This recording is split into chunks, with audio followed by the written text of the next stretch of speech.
सभे मगहिया भाई बहन के भूलेटन काका के राम राम आथिन मगहिया खबर में सुनथिन देश दुनिया के खबर। आज जानकी नवमी है, माता सीता के नमन कराई। गृह मंत्री अमित शाह कहलका पीओके भारत के है और भारत के रह हम ओकरा लेके छोड़ा। उत्तर प्रदेश के मुख्यमंत्री योगी आज सारण में रूढ़ी के पक्ष में करतन चुनावी सभा। सरकारी स्कूल में 1 से 8 तक के लइकन के अब हफ्ता में 1 दिन भेटाए दूध। चुनाव के बाद डीएम अतिक्रमित कुइया आहरा और पैन के करतन पहचान। मुख्यमंत्री नीतीश कुमार पूर्व उप मुख्यमंत्री स्वर्गीय सुशील मोदी के घर जाके उनकरा दिलन श्रद्धांजलि। बाबा के नया समय सारणी से स्कूल खुलल, बाकी शिक्षक सभा में है आक्रोश। मालीवाल से अभद्रता के लेके विभव पर मामला दर्ज कैल गए।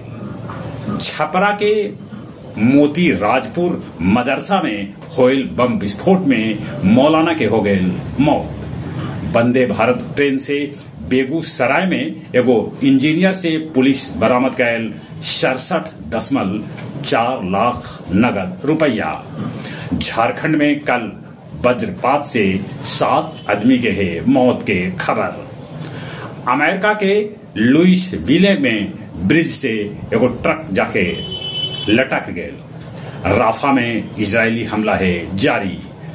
फ्रांस के कब्जा वाला द्वीप पर आजादी के जंग लड़ल जा रहा है।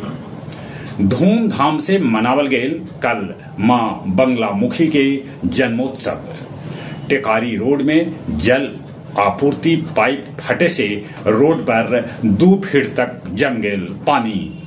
बालू लदल ट्रक बाइक सवार के रौंदल, अमरा के गौरव के हो गए मौत। और अब कुछ खेल के समाचार।